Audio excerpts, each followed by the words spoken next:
The Vatican is hiding unknown horrors in their vaults. Today I'm going to be exploring the worst pope in history, Nazi secrets in the archives, and a bizarre sect of ancient Gnostics, the evil pope. It's impossible to name the worst pope in history, but there are definitely quite a few contenders. One of the worst rulers of the Vatican was Pope John XII. He was the youngest pope in history. He was also described as a robber, a murderer, and unworthy of representing Christ. He also had inappropriate relationships with his own family members. He's been called an abominable priest who soiled the chair of Saint Peter. Pope John came into power in 955. He was the grandson of Marozia, who was the mistress of Pope Sergius III. Pope John was also the son of Alberic, Duke of Spoleto. There was some family drama prior to his initiation as pope that would make even the Kardashians embarrassed. Alberic stormed a papal fortress and removed his own mother, Marozia, and her presumed lover, Pope John XI, from power. Alberic then became the master of Rome and appointed 4 popes of his own making. Although, to be fair, being pope wasn't the greatest decision for a long-lasting life in the 10th century. One of the popes Alberic put on the throne, Stephen VIII, was tortured to death for not following Alberic's instructions. After Alberic's death in 954, his son Octavianus was then elevated to the position of pope. He took the name John XII and got to work being an absolute devil. The biggest problem with John was that he was only 18 years old. He was essentially a rich and privileged teenager. He couldn't have cared less about spiritual matters.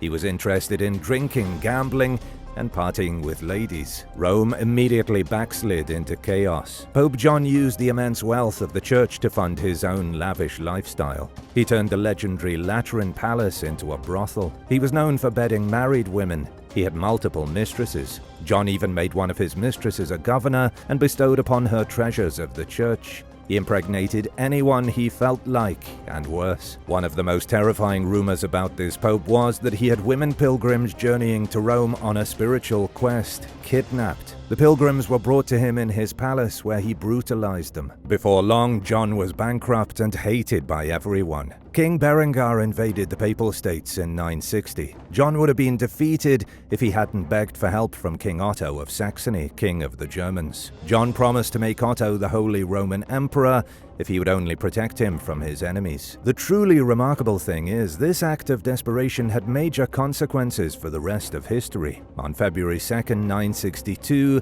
the young pope gave the imperial crown to Otto. This was a sort of rebirth for the Holy Roman Empire. It would last another 850 years until Napoleon disbanded it in 1805. Now that he was the Holy Roman Emperor, Otto didn't need John anymore. John was little more than a greedy schoolboy. After significant drama, a few noses being sawed off and some excommunications, John was killed. On May 14, 964, Pope John XII was beaten to death by an angry husband who found him in bed with his wife. First, it's shout-out time. I wanted to give a big thank you to Darcy Lion 1870 and Kiran Daredevil 815 for supporting this channel. Be sure to subscribe if you haven't already for more videos like this. Virgin tests. Virginity has been an obsession since the beginning of civilization. The evil Elizabeth Bathory murdered her virgin maidens and bathed in their blood. 10,000 years ago, farmers started selling their virgin daughters as a commodity. In ancient Scythia,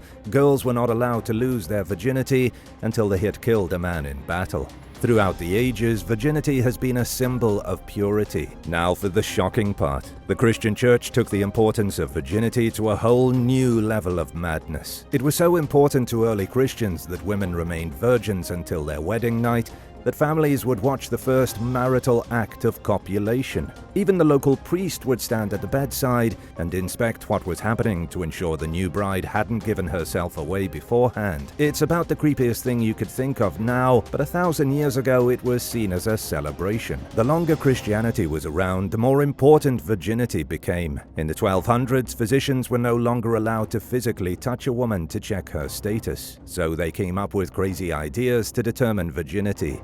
Things like testing urine and looking them deep in their eyes. The church doesn't talk about their crazy virgin tests anymore, and for good reason. In the 19th century, religious extremism was dying down. Something new and even worse took to the streets of London. Syphilis was running rampant. It was a major venereal disease that could only be treated by injecting hot mercury into the urethra. Rumor began to spread that syphilis could be cured by going to bed with a virgin. The myth became so prevalent that syphilis spread even more. People who supported the myth claimed the stories came from the virgin martyrs in Christian legends as having magic powers. The manna machine. According to the Old Testament, the Jewish people suffered immeasurable horrors at the hands of the Egyptians. Then in the 14th century BC, Moses led the Jews out of Egypt and across the Red Sea to the Promised Land. However, God was angry that the Jewish people had been worshipping false idols. His punishment was that they wander 40 years in the desert before arriving in Israel. There was nothing in the desert for the Israelites to eat, so God sent them sustenance in the form of manna from heaven. The Bible never describes manna in explicit detail. It was thought of as a magical substance that God gave the people so they didn't starve to death. There's a theory that the people of Israel were not fed by God, but from a machine.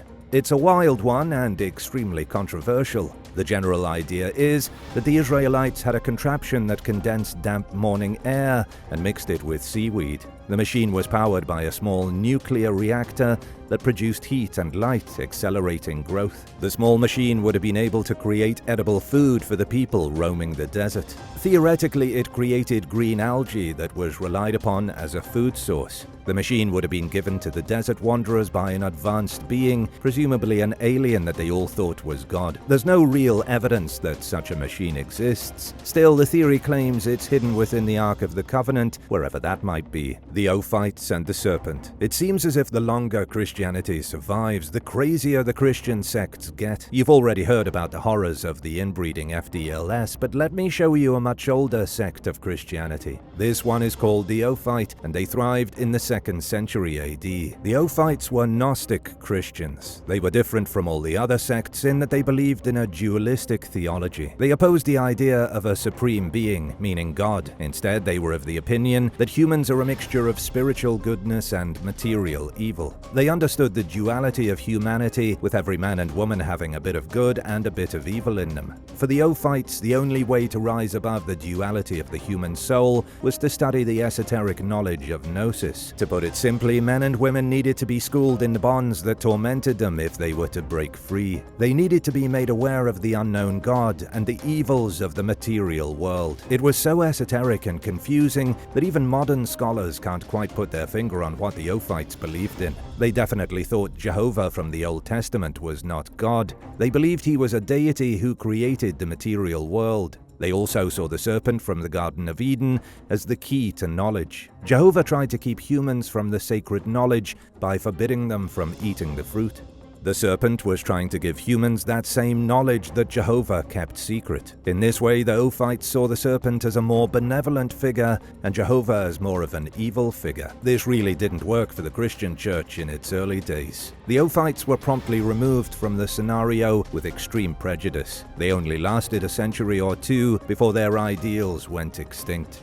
The Incest Baby Graveyard. The Fundamentalist Church of Jesus Christ of Latter-day Saints, or FLDS for short, is a sect of Christianity the Vatican would probably prefer didn't exist. It's a polygamous sect found along the border of Utah and Arizona. The church formed as a branch of Mormonism in 1890. FLDS was so unusual that even the Mormons didn't want them. The Fundamentalist Church believes they are practicing the one true religion, and that to practice such a religion means they need to have as many wives as possible. You might remember what happened in 2006 with Warren Jeffs. He was the president and alleged prophet for the Fundamentalist Church. He was also accused of being a cult leader. Either way, Jeffs was charged with some horrendous crimes, including participating in underage marriages. He was sentenced to life in prison with an additional 20 years, but that didn't stop the FLDS from continuing its operations. They changed to be called the United Order of FLDS. The most horrific secret of the polygamous Christians is a baby cemetery in Short Creek.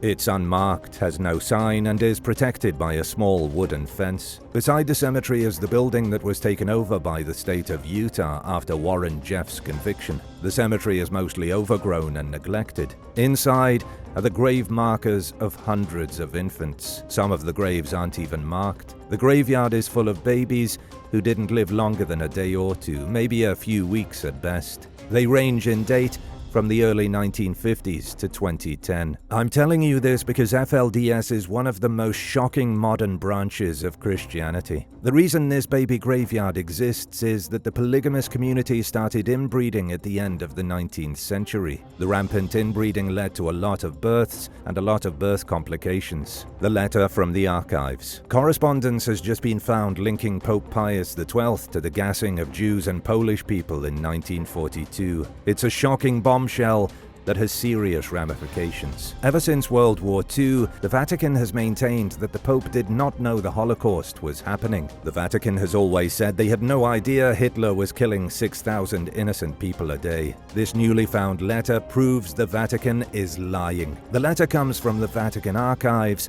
a place the Vatican continues to insist is not full of shocking secrets. It was published a few weeks ago in 2023 by an Italian newspaper. The letter is dated to December 14, 1942. It was written by a Jesuit priest named Reverend Lothar Koenig in Germany, addressed to the personal secretary of Pope Pius. In the letter, the Reverend explicitly details that 6,000 Jews were being killed every day at a town in Poland. It goes on to detail the atrocities at death camps and much more. This is a huge deal because for the first time there is written evidence that Pope Pius willingly ignored the Holocaust and that the Vatican has lied about it for 80 years. Rosabal. There is a shrine in downtown Srinagar, located in India's Kashmir, that holds many mysteries. It's called Rosabal, and many believe it to be the final resting place of Jesus Christ. The ancient shrine stands before a Muslim cemetery. It's a modest building, not particularly exciting to look at. You could walk by the shrine and not think anything of it, but nobody knows when it was built. There's no record of the shrine until 1747, yet it likely goes back to the early Middle Ages. There are a few prominent legends about the shrine. The most popular is that it's home to a dead foreign prophet. People have guessed it could be the burial place of Gautama Buddha. Another guess is that Rosabal is the true location for the lost tomb of Jesus Christ. The theory states that Jesus was never crucified at all. He escaped a horrible fate the Romans had in store for him and fled to India. Jesus arrived in the valley of Kashmir, where he lived until the age of 120. Jesus continued to preach at the Hindu temples until he passed away peacefully of old age. Theories of Jesus surviving the crucifixion have been around for 2,000 years. Rosabal may not have been his true burial place, but he could have escaped to India. Who can really say for sure? There are other legends that he fled to Japan or even England to get away from the Romans. And of course, the Vatican is allegedly covering it up. The Vatican Observatory. The Vatican is very quietly searching for alien life in the universe, according to a wild conspiracy theory. Not far from Phoenix, Arizona, is the Mount Graham International Observatory. It is home to 3 international telescope facilities. There is the LBT, the world's biggest optical and near-infrared telescope. There is the SMT, owned by the University of Arizona. Then there is the VATT, which stands for the Vatican Advanced Technology Telescope. What the Vatican doesn't advertise is that they are one of the oldest astronomical institutions in the world. In 1580, they built the Gregorian Tower within the Vatican to look deep into the heavens. This was the same Vatican that condemned scientists like Galileo for proposing the Earth is not the center of the universe. The Vatican was stealthily observing celestial bodies in their secret tower. The official story is that the Vatican wanted to ensure days such as Easter were observed on the correct day. Priest scientists would track the stars and planets to ensure religious ceremonies were held at the correct time. That's exactly what is still going on at VATT. The facility has 10 or 12 astronomers working at a time, each one also a Catholic priest. They continue to verify astronomical calendar dates for Easter. But are the Vatican scientists also looking for alien life? If they are, the Vatican isn't telling anybody about it. They do sometimes work on real astronomical problems alongside their colleagues, but, and I'm so sad to disappoint the conspiracy theorists, the Vatican's instruments aren't even powerful enough to find alien life. Which of these revelations shocked you the most? Let me know in the comments, and thanks for watching. Don't forget to hit subscribe if you haven't already, and come back soon for more videos from the channel.